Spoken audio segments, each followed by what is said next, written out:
Rytelis pas mus atšalo, tai nejuokingai. Naktį tik tai +4. Bela kaip šalta.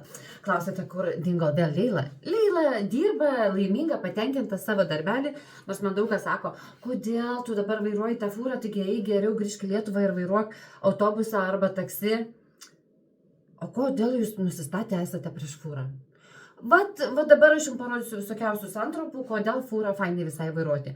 Truputėlį tokių pamėtysiu iš skirtingų dienų. Ir įsitikinsit, kad vilkiką vairuoti yra visai nice.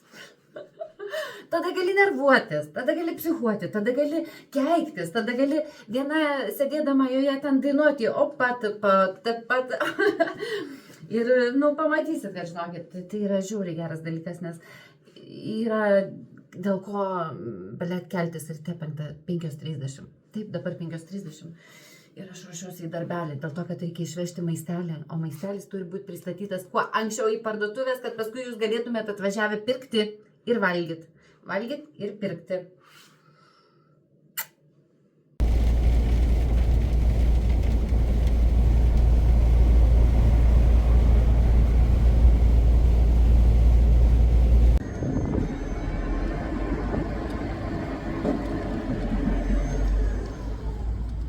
Žiūrėkit, kokias pirštinės įkirtau.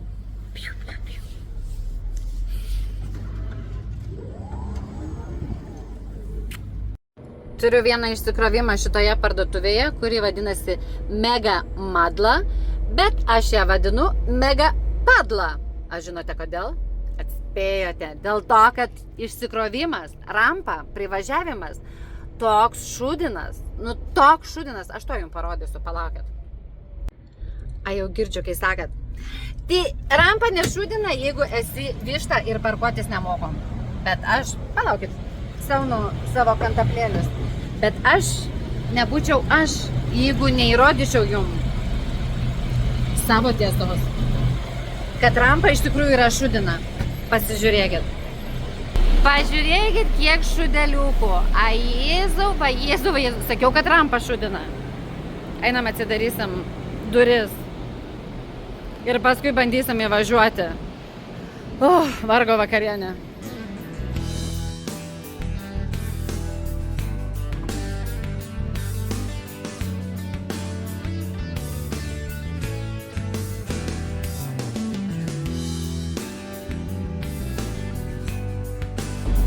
Tik tai va fainai, kad mergaitė faina. Visą laiką atvažiuoju čia į šitą Mega Padlą, iššūdina rampą. Bet už tai visą laiką pasitinka mane faina mergaitė, mes su ją pasišnekam, pažvengiam labai. Ir šiaip man žinot, kodėl patinka šitas darbas, ne vien dėl to, kad aš galiu keiktis ir hujeiktis ir vairuoti didelį daiktą, nes man gyvenime patinka tik 2 dideli daiktai. Vairavimo transportas, kad būtų didelis ir nesakysiu kas. Žodžiu, tai va. Tai man patinka dar šitas darbas ne tik dėl to, kad galiu keiktis ir hujeiktis, bet dar ir dėl to, kad aš čia sutinku labai daug fainų žmonių. Ir lietuvių, ir lenkų, ir romūnų, ir, žodžiu. Achujienai. O kiek lietuvių daug sutinku? Milijoną. Aš jau galvoju, kad aš gyvenu Lietuvoj. Labas rytas. Šiandien darbo diena prasideda, tai va. Karočią, dalinamės vilkikus su, aš nežinau jisai ar norvegas tikras ar netikras norvegas, bet toks senis. Ir jam, negalima važiuoti naktimis, nes jisai tai užmiega kažkur, tai pramiega, tai pamiršta, ką jis daro. Šiąnakt grįžęs po darbo, jis tiesiog laidus nuėmė ne iš tos pusės ir sorry, negaliu pasakoti, tiek žvengiu, negaliu. Ir paliko ne prie vilkiko, o prie priekabos. Tiesiog atsikabino priekabą ir paliko su priekaba laidus. Aš atvažiuoju, paimu vilkiką, važiuoju ten, kur traukiniai, prisikabinti pilną priekabą visokiausių gėrybių į parduotuvę. Reikia pajungti. Nėra laidų.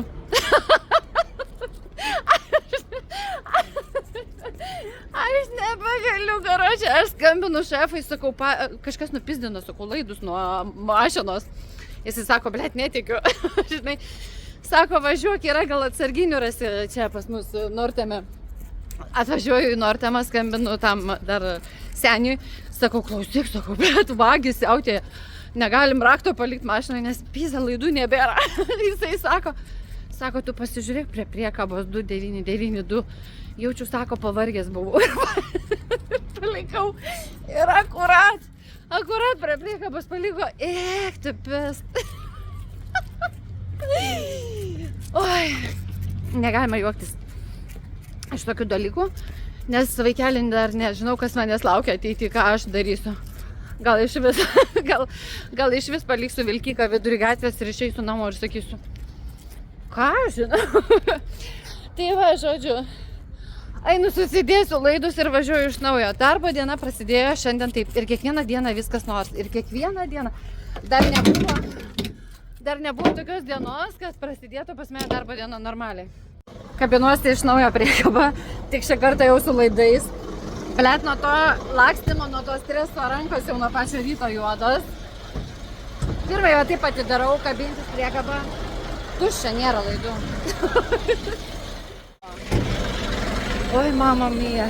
Ir karočiui svarbiausia, ieškau tų laidų, galvau, blet, gal jis kažkur padėjo, ta prasme, negali būti, kad tiesiog nuimė. Ieškau tų laidų, atvažiuoja lietuvis, išvėjoja, jis sako, pavaryk iš čia, jau traukis, jau man reikia irgi priekabą imti. Sakau, negaliu, pas mane laidų nėra. Dublis numeris 2. Važiuojam. Jau praradau laiko, kiek? 35 minutės. Dėl to, kad, blet, atvažiavau, nėra laidų, tada važiavau iš naujo į viršų, tada skambinau visiems šefam tam, kuris vairavo, tada vėl radau laidus, tada vėl važiavau į apačią ir dabar dar vargšas berniukas turės man atidaryti vartus, nes jisai irgi susifeilino. Žodžiu, visi ant feilo mes čia varom. Taip keista, kai persukam laikrodį, 7 valandos ir šitaip šviesu. Aišku, lapkritį nebus taip šviesu, bet vis tiek, wow. Pasiemi priekabą, išsikrauni, pasikrauni, žodžiu, išsikroviau 6 kartus, pasikroviau 4 kartus ir atsikabinti priekabą. Aš savo darbą tokį vertinu mėnesiui 10 000 eurų. 10 000 eurų. Nei daug, nei mažai. Va taip aš save vertinu. Aš aišku, nichuja tiek negausiu. Niekada. Kas man tiek mokės. Bet aš save taip vertinu. Aš va tokio gerumo esu darbininkas. Va tu dirbau per šitą dieną belia kiek pinigų. Nes, nežinau, 30 kartų reikėjo nusiaut, išlipti. Oi, maladėc aš esu. Tiesiog, va, ant tiek esu gera. Pasakykit, kad ne, drįskit man paraštaraut. Va, tai pabandykit man įrodyti, kad aš esu bloga. Labai saulės pigina, neįmanoma dirbti. Pusę nieko nematau. Reikia labai atidžiai važiuoti, nes jau Stavangerį čia buvo ne per seniausiai toksai įvykis, kad furistas pervažiavo per moterį. Aišku, ten kaip, aš jaučiu, kad jinai pati kalta, nes už tai, kad jinai buvo su dviračiu. Tai tikrai niekas iš dviratininkų nestoja prie perėjos ir neveda dviračių taip, kaip priklauso. Visi gazas dugnas, gazuoja per tas perėjas. Ir jaučiu ją dėl to ir pasiėmė. Nes turbūt furistas važiavo, jinai tiesiai išlėkė. Bet o kaip paskui vaikam pasakyt? Ką vaikam pasakyt, pavyzdžiui, kai vaikai klausia, teti, kur mama? Tai fūra pervažiavo per mamą. Blet, kažkaip skaudžiai skamba, ne? O Dieve, švenčiausia mergelė Marijutė. I did it. Aš padariau. Važiavau į Fadlandą, čia, iš tenai. Užsisukau ir skersa, važiavau nematydama šitų geležių ir šalia mašina. Aš labai bijau važiuoti, kai nieko nematau ir kai stovi kažkas iš šono. Bet šiandien.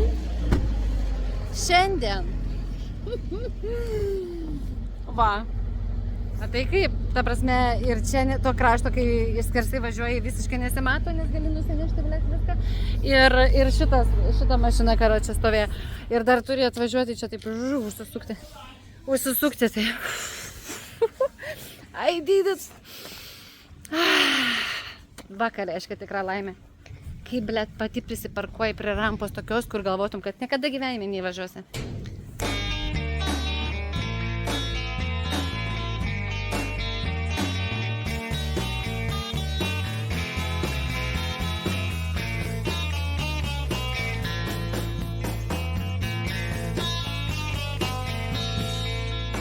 Važiuoju čia į paskutinę vietą išsikrauti, nes jau darbo pabaiga. Ir manęs laukia Latvis, už tai, kad jisai, iš mano priekabos pasiema visas daržovės, ten mėsytės ir važiuoja į Oslą. Atvažiuoju, va taip. Galvoju, dabar aš parkuosiu 100 metų.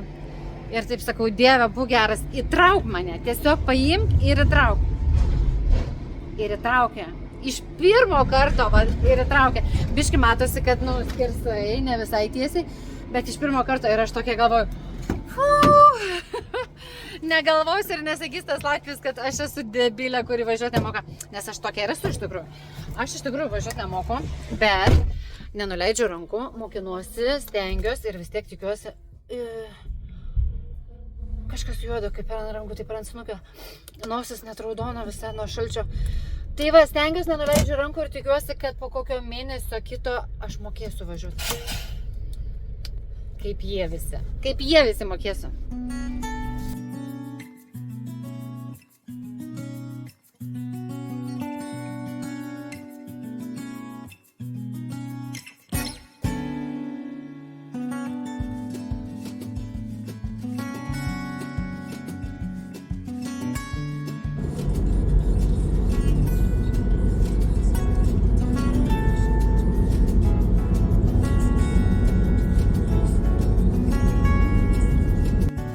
Antras rytas prasideda linksmybėm, kad atvažiuoji į vietą, kurioje turi stovėti mano vilkikas, vilkiko galva.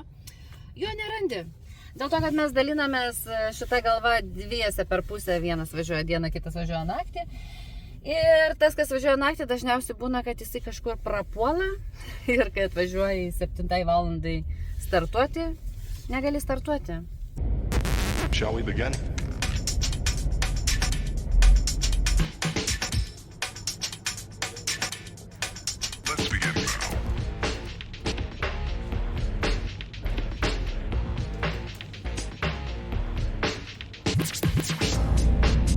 Labas rytukas, mažulėliai.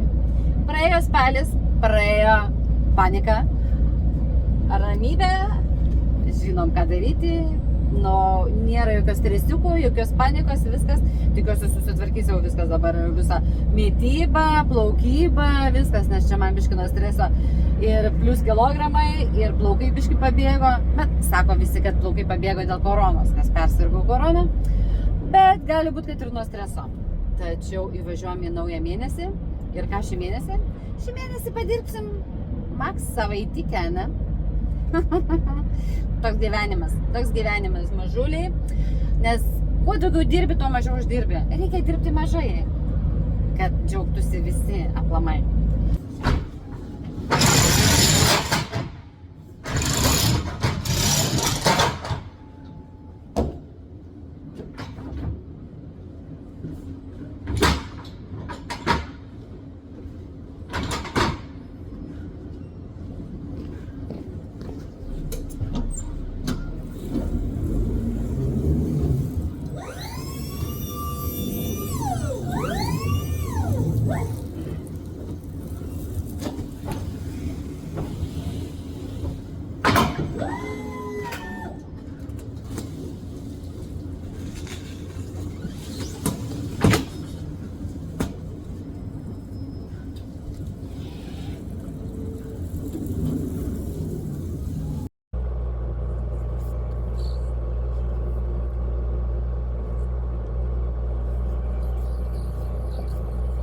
Jeigu aš būčiau gimus vyro ir visą dieną atsikrušus, grįžus namo, raščiau princesė, kuri man sakytų, duok man pinigų, dėl to, kad aš esu moteris, aš esu graži, dėl to tu turi duoti pinigų. Tai skristų jinai per langą. Užmuščiau aš tą suką, va, blėt, pinigų jinai gautų, eitų pati dirbti. Tai gerai, ačiū tau Dieve, kad aš gimiau moterim. Tai nors nereikia mergų mušti. O tokios genialios mintis mane aplanko dienos pabaigoje, darbo dienos pabaigoje. Ir ką aš galiu pasakyti? Darbas žmogų puošia.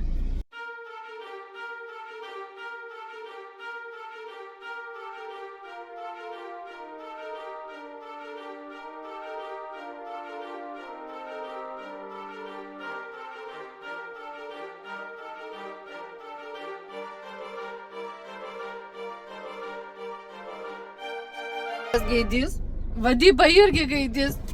Kiekvieną dieną liepia į darbą ateiti. Kiekvieną rytą reikia keltis iš lovos ir eiti į darbą. Ne, kad va atėjai vieną kartą per savaitę ir viskas, ir užtenka. Ir gauni algą viso mėnesio. Ne, kiekvieną dieną reikia eiti į darbą. Negaliu padėti, atsidarykit.